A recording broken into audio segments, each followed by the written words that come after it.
UP और उत्तराखंड की खबरों के लिए एबीपी गंगा को सब्सक्राइब करें और बेल आइकन दबाएं। नमस्कार, स्वागत है आपका एबीपी गंगा में। मैं हूं आपके साथ प्राची पाराशर। तो एबीपी गंगा पर बिहार चुनाव का सबसे सटीक एग्जिट पोल आप देखेंगे। एबीपी सी वोटर का सबसे सटीक एग्जिट पोल। बस थोड़ी ही देर में हम आपको एग्जिट पोल के आंकड़े दिखाएंगे। बिहार की सभी 243 सीटों का ये एग्जिट पोल है और इस एग्जिट पोल के जरिए हम आपको ये बताएंगे कि आखिर किसका जादू बिहार की जनता पर चला है। क्या नीतीश और मोदी की जो जोड़ी है उसने जादू चलाया है, या फिर इस बार युवा पर ज्यादा भरोसा किया है, इस बार तेजस्वी यादव पर ज्यादा भरोसा किया है।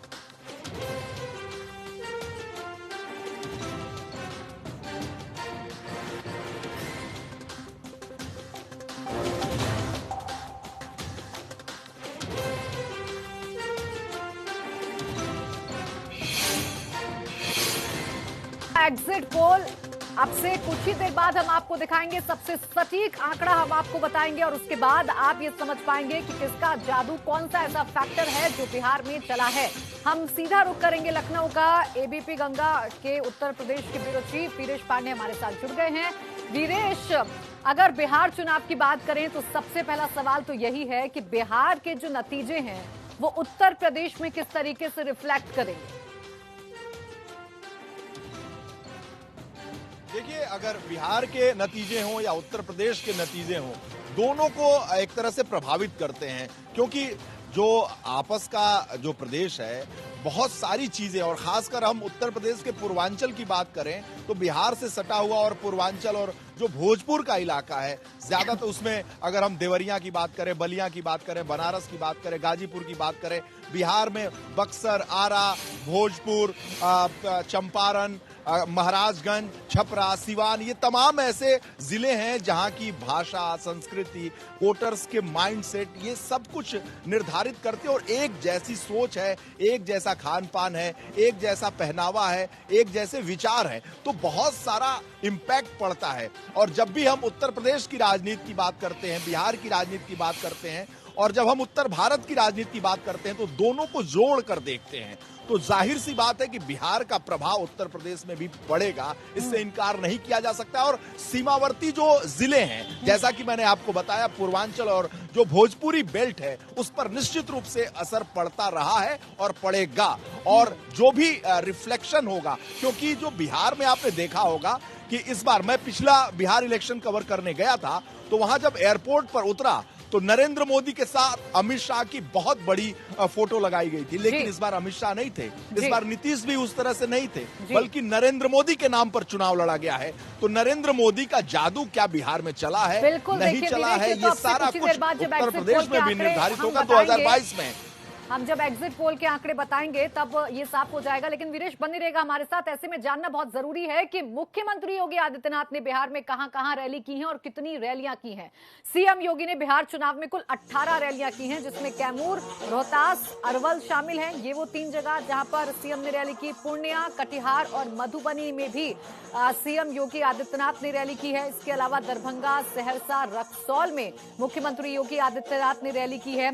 मुजफ्फरपुर, सीतामढ़ी और जमुई में भी चुनावी जनसभा को सीएम ने संबोधित किया है और बीजेपी के पक्ष में वोट मांगे हैं। तो ये वो जगह हैं जहां पर मुख्यमंत्री योगी आदित्यनाथ ने रैलियां की और वहां पर वो विपक्ष पर जमकर बरसे। एक बार हम फिर से रुक कर लेते हैं वीरेश का। वीरेश, अगर हम बात करें मुख्यमंत्री योगी आदित्यनाथ की, तो वो किस तरीके से स्टार प्रचारक रहते हैं पूरे देश में बीजेपी के लिए, एक ऐसा चेहरा जिसे हर प्रदेश में उतारा जाता है, हर प्रदेश में वोटर्स को प्रभावित करने की कोशिश की जाती है।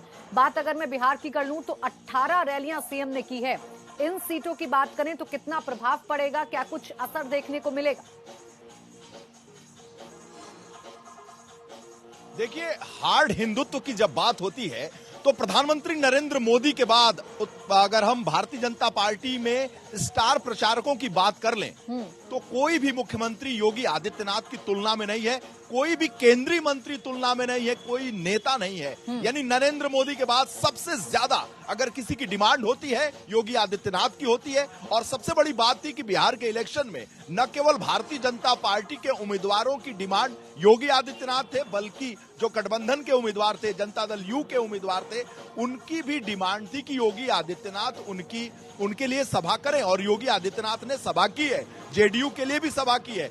तो जाहिर सी बात है, जो हार्ड हिंदुत्व है, योगी आदित्यनाथ की जो शैली है, 3.5 साल से ज्यादा उन्होंने जो काम किया है, उसका असर वहां भी देखने को मिलेगा। और मैं आपको बताऊं कि बिहार में मुझे जानकारी है, जो बिहार के लोग हैं या बिहार में जाकर मैंने देखा कि वहां जो ऑपरेशन नेस्तनाबूद चला रहे हैं योगी आदित्यनाथ। देखिए, बिहार भी माफियाओं से ग्रसित राज्य है, वहां भी कानून व्यवस्था सबसे बड़ी समस्या है।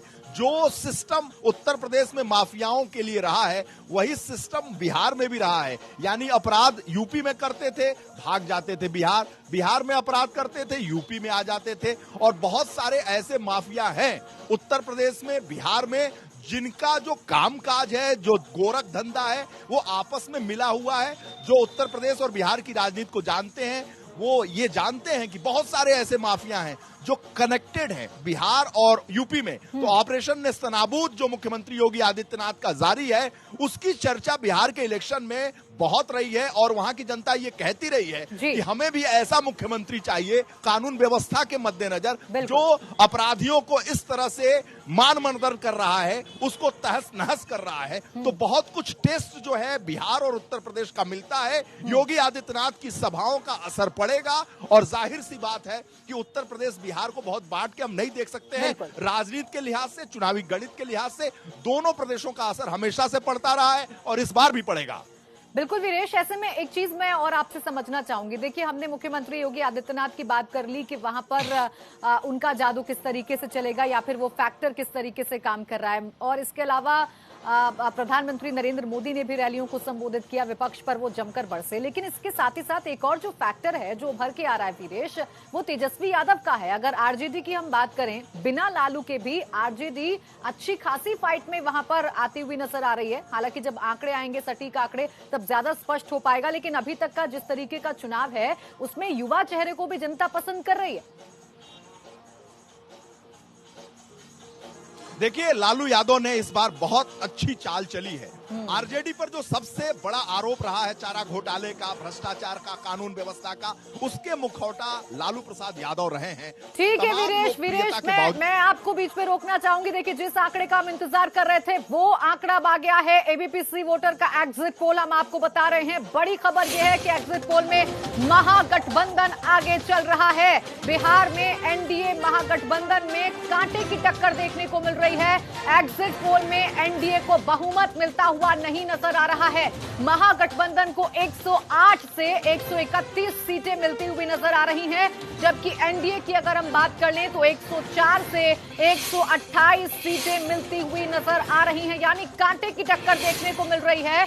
और इस कांटे की टक्कर में अगर हम एग्जिट पोल की बात करें तो उसके मुताबिक महागठबंधन आगे निकलता हुआ नजर आ रहा है। महागठबंधन को 108 से लेके 131 सीटें मिल सकती हैं। इसके अलावा अगर हम एनडीए की बात करें तो एनडीए को 104 से 128 सीटें मिल सकती हैं। ये एग्जिट पोल बता रहा है। और ये एग्जिट पोल ये भी बता रहा है कि चाहे वो युवा फैक्टर हो, चाहे प्रधानमंत्री नरेंद्र मोदी का फैक्टर हो, सभी ने बराबर काम किया है। इसलिए कांटे की टक्कर होती हुई नजर आ रही है। अगर हम सीटों को देखें तो बहुत ज्यादा फासला यहां पर नहीं नजर आ रहा है एग्जिट पोल में, क्योंकि महागठबंधन को 108 से 131 सीटें मिलती हुई नजर आ रही हैं। जबकि अगर हम एनडीए की बात कर लें तो एनडीए को 104 से 128 सीटें मिलती हुई नजर आ रही हैं। ये अभी तक का जो एग्जिट पोल है वो बता रहा है। आपको बता दें कि आरजेडी, कांग्रेस और लेफ्ट मिलकर महागठबंधन बना रही हैं, जिसमें हम ये कह सकते हैं कि 108 से 131 सीटें महागठबंधन को मिल रही है।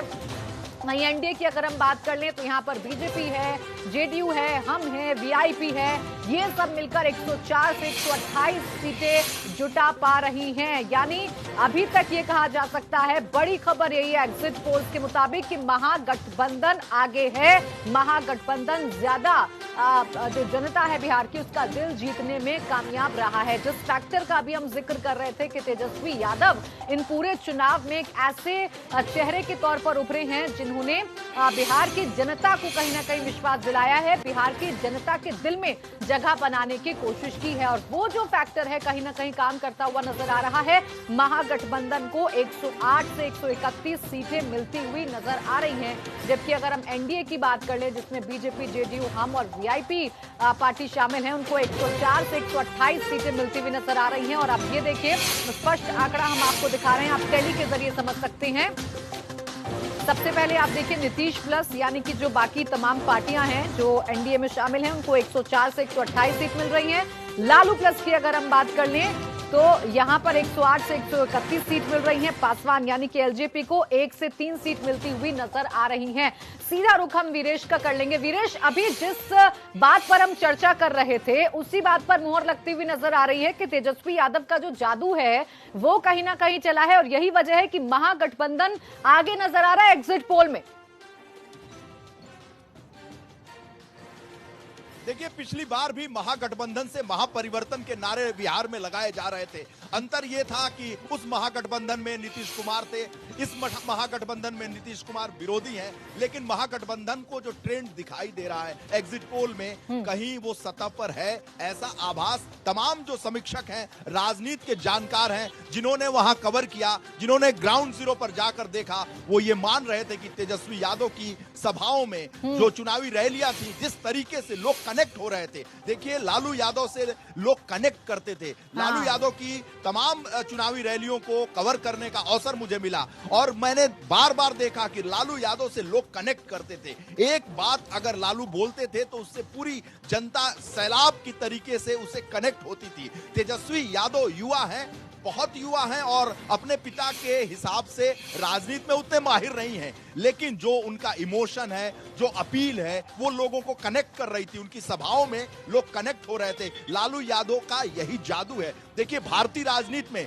नरेंद्र मोदी और लालू यादव जो जिस तरीके से अपनी सभाओं में लोगों को कनेक्ट करते हैं, ऐसा कोई दूसरा नेता ही नहीं है। तेजस्वी यादव की सभाओं में देखने को मिला, ये एक बहुत बड़ी बात है, और लालू यादव पिता के तौर पर बहुत खुश होंगे इस बात को। देखिए, जो आरजेडी पर एक धाक था कि वो चारा घोटाला, तमाम भ्रष्टाचार, कानून व्यवस्था, जंगल राज, उससे दूर रखा लालू यादव ने, अपने चेहरे को दूर रखा, और हॉस्पिटल में, जेल में वो हैं, लेकिन किसी भी आरजेडी के पोस्टर पर लालू यादव के पोस्टर नहीं है। यानी आरजेडी बदली हुई, परिवर्तन वाली और प्रोग्रेसिव, विकासवादी तेजस्वी यादव के नेतृत्व में चुनाव, महागठबंधन का चुनाव लड़ा गया है, और वो एग्जिट जो पोल के रिजल्ट आ रहे हैं वो दर्शा रहे हैं। यानी बिहार में परिवर्तन की बयार है, और उस बयार को महसूस किया जाना चाहिए। और जब देखिए, इसी का नतीजा है वीरेश। देखिए, हम जो टैली दिखा रहे हैं अपने दर्शकों को, उस टैली में आरजेडी अकेली ऐसी पार्टी है जो 81 से 89 सीट हासिल करती हुई नजर आ रही है।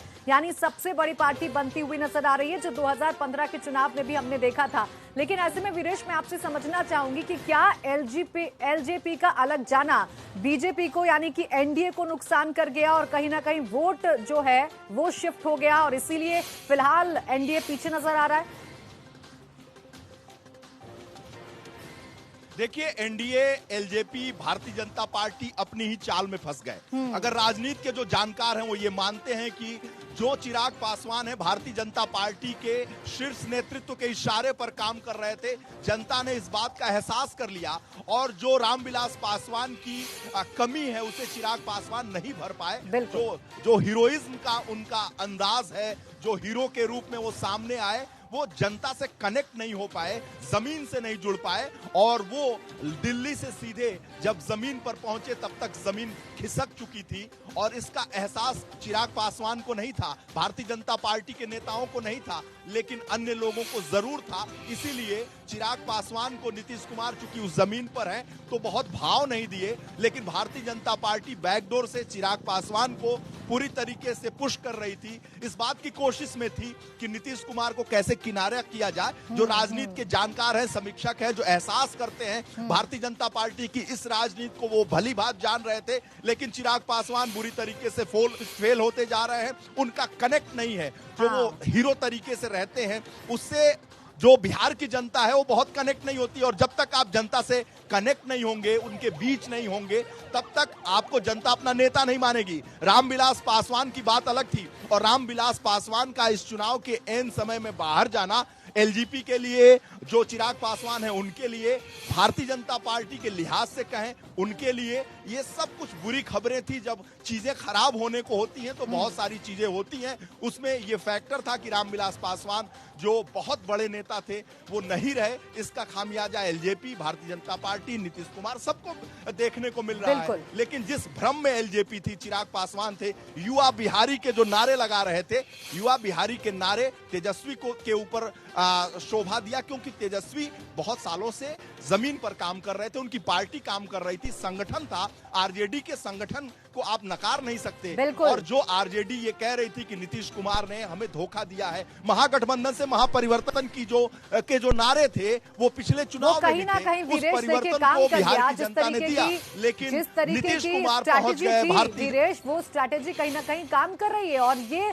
एग्जिट पोल में नजर भी आ रहा है। एक बार फिर से आपको बताते हैं कि किस तरीके से एग्जिट पोल महागठबंधन को यहां पर आगे करता हुआ नजर आ रहा है। बिहार में एनडीए को 116 सीटें मिलती हुई नजर आ रही हैं, महागठबंधन को 120 सीटें मिलती हुई नजर आ रही हैं, जबकि चिराग पासवान की अगर बात कर लें तो चिराग पासवान की लोजपा यानी एलजेपी को सिर्फ 1 सीट मिलती हुई नजर आ रही है, जबकि जो अन्य दल हैं उसको सिर्फ 6 सीटें जाने की संभावना है। यानी सीधे सीधे यहाँ पर जो मुकाबला है वो एनडीए वर्सेस महागठबंधन है, लेकिन यहाँ पर महागठबंधन का जो जादू है वो बिहार की जनता पर चलता हुआ नजर आ रहा है। जो रणनीति बनाई थी महागठबंधन ने वो कहीं ना कहीं बिहार की जनता पर चलती हुई नजर आ रही है, बिहार की जनता के दिल में उतरती हुई नजर आ रही हैं। और जैसा कि वीरेश बता रहे थे कि जो रणनीति, जो प्लानिंग, जो स्ट्रैटेजी बीजेपी ने की वो उसी स्ट्रैटेजी में फंसती हुई नजर आ रही है। तो अब आपको ये भी बता देते हैं कि किस पार्टी के खाते में कितनी सीटें जाती हुई नजर आ रही हैं। आरजेडी को 81 से 79 सीटें मिलती हुई नजर आ रही हैं, यानी 81 से 89 सीटें मिलती हुई नजर आ रही हैं। अगर हम भाजपा की बात कर लें तो 66 से 74 सीटें भाजपा के खाते में जा रही हैं, और अगर जेडीयू की बात करें तो जेडीयू को 38 से 42 सीटें मिल रही हैं। कांग्रेस की बात करें तो 21 से 29 सीटें मिल रही हैं। लोजपा की बात करें तो 1 से 3 सीटें मिल रही हैं, और बाकी अन्य दलों को 4 से 8 सीटें मिलती हुई नजर आ रही हैं। यानी अगर पार्टी वाइज देखें तो सबसे बड़ी पार्टी बनकर उभर रही है आरजेडी। कुछ इसी तरीके का मैजिक 2015 में भी हमने चलता हुआ देखा था। महागठबंधन से महापरिवर्तन के नारे हालांकि उस वक्त लगाए गए थे, और उस वक्त भी इसी तरीके के कुछ आंकड़े देखने को मिले थे, लेकिन यहां पर आरजेडी सबसे बड़ी पार्टी बनकर उभर रही है अगर एग्जिट पोल की माने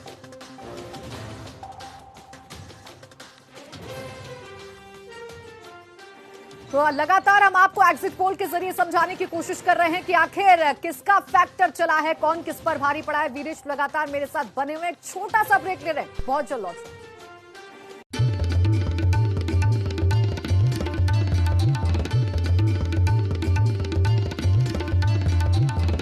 आप देख रहे हैं एबीपी गंगा, खबर आपकी, जुबान आपकी। ब्रेक के बाद स्वागत है आपका। तो एबीपी गंगा पर आप देख रहे हैं सबसे सटीक एग्जिट पोल बिहार विधानसभा चुनाव के, जिसमें आरजेडी सबसे बड़ी पार्टी बनती हुई उभर रही है। वीरेश लगातार मेरे साथ जुड़े हुए हैं। वीरेश, आपसे मैं समझना चाहूंगी कि अगर आरजेडी की बात कर लें तो क्या सिर्फ तेजस्वी यादव के बलबूते आरजेडी इतनी बड़ी पार्टी बनकर उभर रही है, या फिर एंटी इनकम्बेंसी का भी कोई यहां पर फैक्टर है?